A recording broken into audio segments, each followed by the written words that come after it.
एक 70 साल की बुजुर्ग महिला अपने घर पे 2 लड़कों को बुलाती है, उनके लिए चिकन बनाती है, उन्हें शराब पिलाती है, उनके साथ खुद भी शराब पीती है और फिर पार्टी करती है, नाचती है, गाती है। इसके बाद वो उन दोनों लड़कों को अपने साथ अपने कमरे में लेकर जाती है और अपने कपड़े उतारने लगती है और उन दोनों लड़के से कहती है कि आओ मेरे साथ संबंध बनाओ। अब जैसे ही ये दोनों लड़के ये वाली बात देखते हैं कि 70 साल की बुजुर्ग महिला उन दोनों लड़कों से ये कह रही है कि आओ मेरे साथ संबंध बनाओ, तो ये दोनों लड़के चौंक जाते हैं।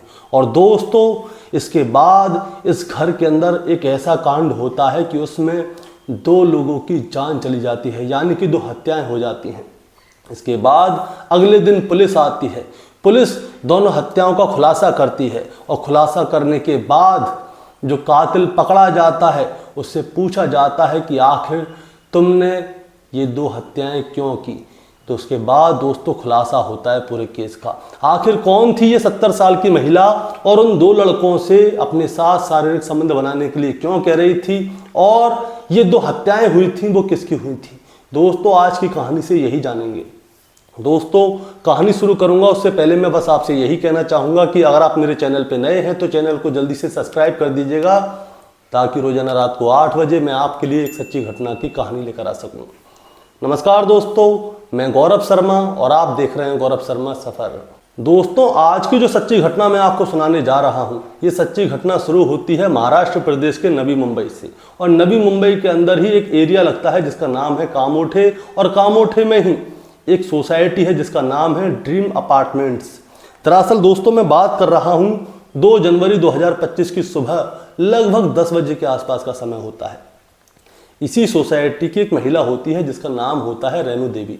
और रेणु देवी क्या करती है, सुबह लगभग 10 बजे इसी सोसाइटी की एक महिला है गीता जग्गी, जिनकी उम्र लगभग 70 साल है, उनके घर पे जाती है नई साल की शुभकामनाएं देने के लिए।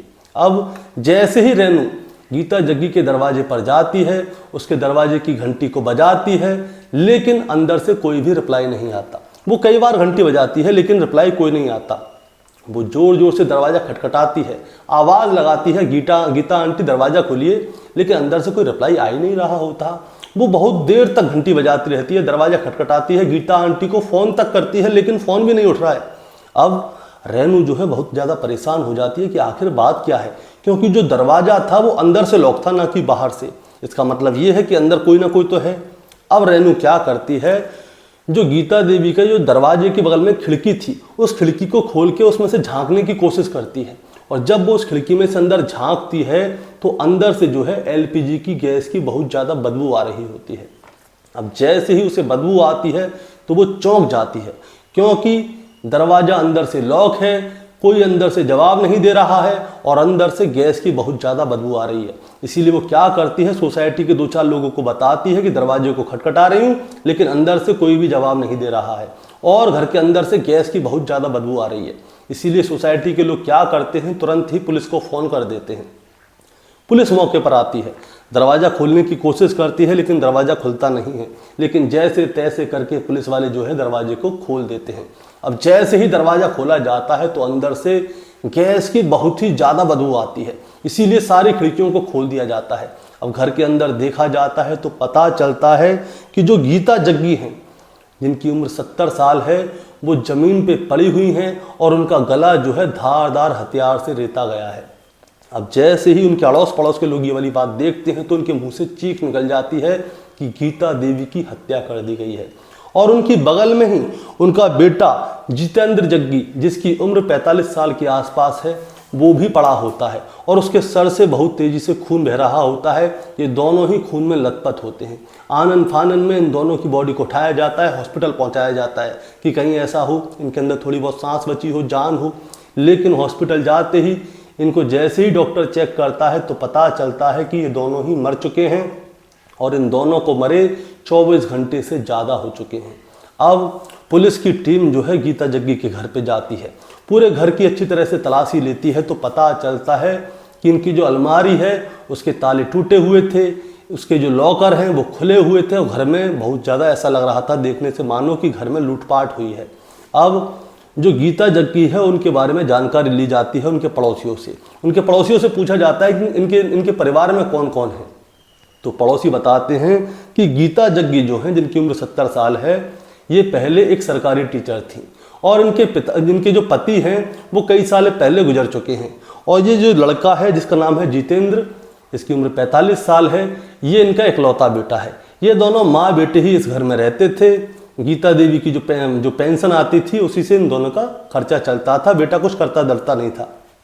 अब उनसे पूछा जाता है कि इनको कौन मार सकता है, इनकी किसी से लड़ाई झगड़ा हुआ है? तो अड़ोसी पड़ोसी बताते हैं कि ये लोग क्या है, ज़्यादा लोगों से ज़्यादा लेन देन रखते नहीं थे, ज़्यादा बोलचाल करते नहीं थे, लेकिन इनकी हत्या किसने कर दी इसके बारे में कोई कुछ बता नहीं पाया। इसके बाद क्या होता है दोस्तों, पुलिस वाले क्या करते हैं, आसपास के जितने भी सीसीटीवी कैमरे होते हैं उन सबको छानना शुरू कर देते हैं कि शायद इसमें कुछ ना कुछ वो हो।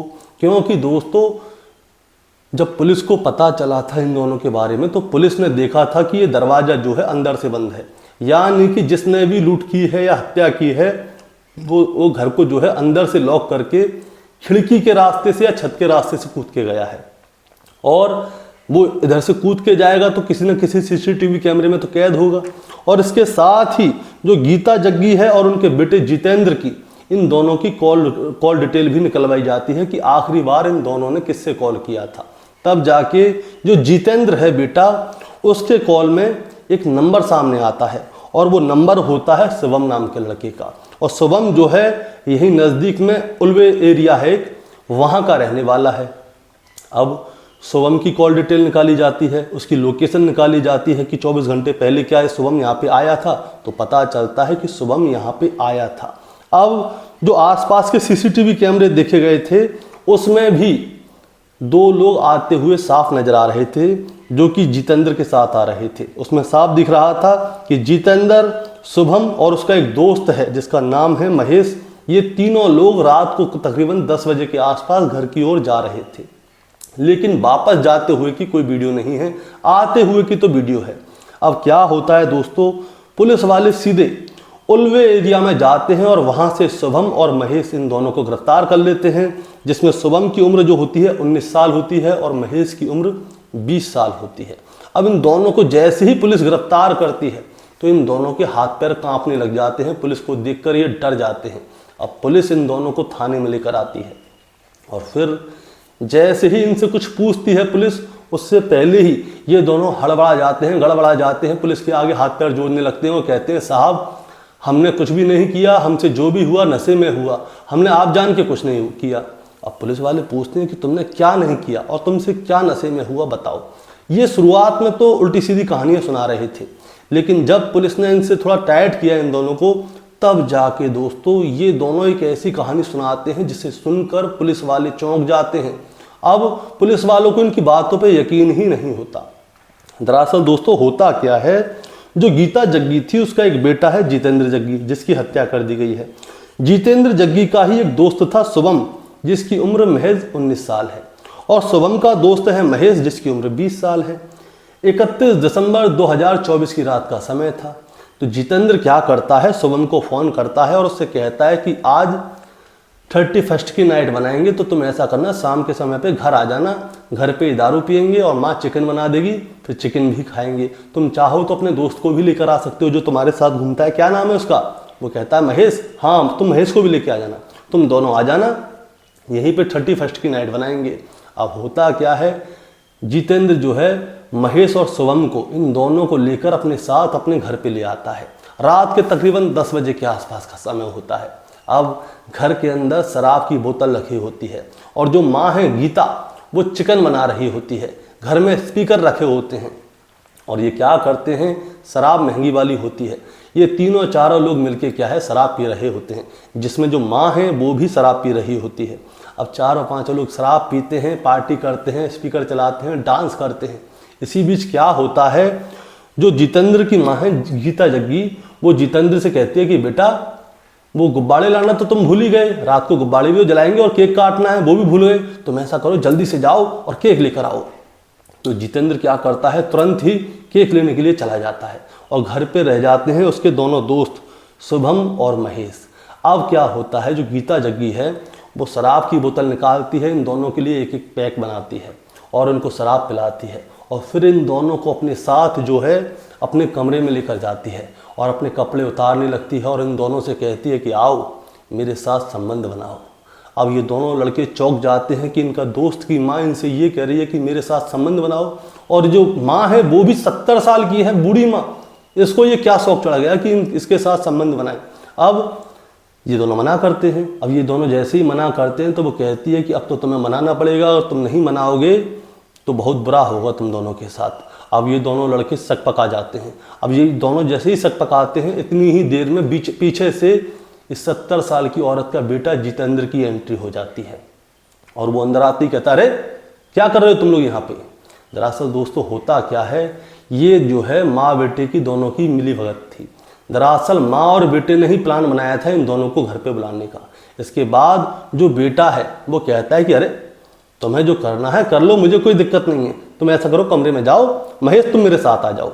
वो शुभम को जो है अपनी माँ के साथ अंदर छोड़ देता है और महेश को बाहर अपने साथ ले आता है। उससे कहता है कि आओ हम दोनों शराब पियेंगे, मुझे कोई टेंशन नहीं है, उसे जो करना है करने दो। अब महेश और जितेंद्र दोनों मिलकर शराब पीते हैं। अब होता क्या है, जो बेटा है वो महेश से कहता है कि देखो शुभम तो अंदर जो कर रहा है करने दो, अब हम दोनों बाहर करेंगे, तुम मेरे साथ करो। अब महेश जैसे ही देखता है कि जितेंद्र ये क्या कह रहा है भाई, इसके साथ संबंध बनाओ, वो कहता है हाँ, तो महेश साफ मना कर देता है कि भाई मैं तेरे साथ संबंध नहीं बना सकता। लेकिन जितेंद्र उससे कहता है कि संबंध तो तेरे को बनाना पड़ेगा बेटा, अब तू यहाँ पे आया है और खाली हाथ जाए ऐसा तो अच्छा नहीं है। 31 तारीख की रात है, नई साल आने वाली है, आओ एंजॉय करेंगे। लेकिन महेश साफ इनकार कर देता है। अब जैसे ही महेश इनकार कर देता है तो जितेंद्र को आ जाती है गुस्सा। वो महेश को पकड़ के मारने पीटने लगता है और उसके साथ ज़बरदस्ती करने लगता है। और जैसे ही वो उसके साथ ज़बरदस्ती करने लगता है तो महेश क्या उसे बार बार धक्का मारता है पीछे, हट जाओ मुझे कुछ नहीं करना। इतनी ही देर में महेश के हाथ में एक लोहे की रॉड पड़ जाती है, और जैसे ही लोहे की रॉड पड़ती है तो तुरंत वो जो बेटा था उस बूढ़ी माँ का, उसके सर पे एक रॉड जोर से भर के मार देता है। और जैसे ही भर के मारता है तो जितेंद्र जमीन पे गिर जाता है, और जितेंद्र जैसे ही जमीन पे गिरता है तो अंदर तक उसकी आवाज़ जाती है। तो उसकी माँ भागी भागी बाहर आती है और देखती है कि उसका बेटा ज़मीन में पड़ा हुआ है और उसके सर से खून बह रहा है। उसके मुंह से चीख निकल जाती है। अब जैसे ही चीख निकलती है तो ये दोनों क्या करते हैं, गीता देवी को तुरंत पीछे से पकड़ लेते हैं, उसके मुंह को दबा देते हैं। और महेश कहता है कि देख बेटा तो मर गया है, अगर हमने इस बुढ़िया को जिंदा छोड़ा तो ये बाहर जाके पुलिस को बता देगी और हम दोनों जाएंगे जेल, तो क्यों ना इसी भी रास्ते से हटाया जाए। तो तुरंत क्या करते हैं, किचन में जाता है शुभम, और शुभम वहाँ से चाकू लेकर आता है और चाकू लेकर आके उस 70 साल की बुजुर्ग महिला का गला काट देता है और वो नीचे गिर जाती है। अब ये दोनों वहाँ पे बैठ के सोचते हैं कि यार हमने ये क्या कर दिया, माँ को भी मार दिया, बेटे को भी मार दिया।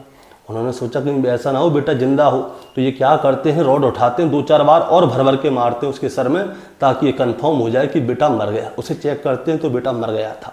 इसके बाद अब करें तो करें क्या, इन्होंने सोचा कि देखो हत्या तो हमने कर दी है और हत्या के बारे में फंसेंगे तो जेल जाएंगे, तो क्यों ना हम कुछ लेके ही जाएं, खाली हाथ जाने से क्या फ़ायदा। ये दोनों क्या करते हैं, पूरे घर में अच्छी तरह से तलाशी लेते हैं, जितना भी कैश मिलता है उस कैश को हड़पते हैं, सोने चांदी के जेवर होते हैं उन्हें भरते हैं और फिर कुंडी लगा लेते हैं अंदर से घर की, और छत के रास्ते कूद काद के अपने घर भाग जाते हैं। ये दोनों सोचते हैं कि ये दोनों पकड़े नहीं जाएंगे, लेकिन आखिरकार सीसीटीवी की फुटेज की मदद से और कॉल डिटेल की वजह से ये दोनों पुलिस के हत्थे चढ़ जाते हैं। और जब ये दोनों पुलिस के हत्थे चढ़ जाते हैं तो ये कहानी सामने आती है कि माँ और बेटे ने प्लानिंग की थी कि 31 की नाइट को 2 लड़कों को बुलाएंगे और उन दोनों के साथ में माँ अलग एंजॉय करेगी, बेटा अलग एंजॉय करेगा। लेकिन इनका जो पासा है इनके ऊपर उल्टा पड़ गया और इन दोनों की हत्या हो गई। अब इन दोनों लड़कों को गिरफ्तार करके जेल भेज दिया गया है दोस्तों। लेकिन इस कहानी को सुनाने का मतलब आपको परेशान करना या विचलित करना बिल्कुल नहीं है, बस आपको बताना है और जताना है कि कलयुग कितने चरम पे आ गया है कि आज के समय पे किसी के ऊपर विश्वास किया ही नहीं जा सकता। 70 साल की महिला जब ये दोनों के लड़कों के सामने डिमांड रख रही थी शारीरिक संबंध की, और ये वाली कहानी जैसे ही सामने आई कि एक टीचर जो कि 70 साल की विधवा महिला है, उसे ये शौक चढ़ गया कि नए नए लड़कों के साथ में शारीरिक संबंध बनाए, तो लोगों को अपने कानों पे विश्वास नहीं हुआ। अब दोस्तों ये कहानी मैंने आपको सुनाई है तो आपको भी विश्वास नहीं होगा। अगर आप चाहें तो शुरुआत में मैंने आपको लोकेशन और लोगों के नाम साफ साफ बताए हैं, आप गूगल पे सर्च कर लीजिएगा, सब कुछ सामने आ जाएगा। दोस्तों आपको क्या कहना है इस कहानी के बारे में, आप ज़रा हमें कमेंट में बताएं चैनल पे नए हैं तो सब्सक्राइब करके जाएं ताकि रोजाना रात को 8 बजे मैं आपके लिए एक सच्ची घटना की कहानी लेकर आ सकूं। नमस्कार।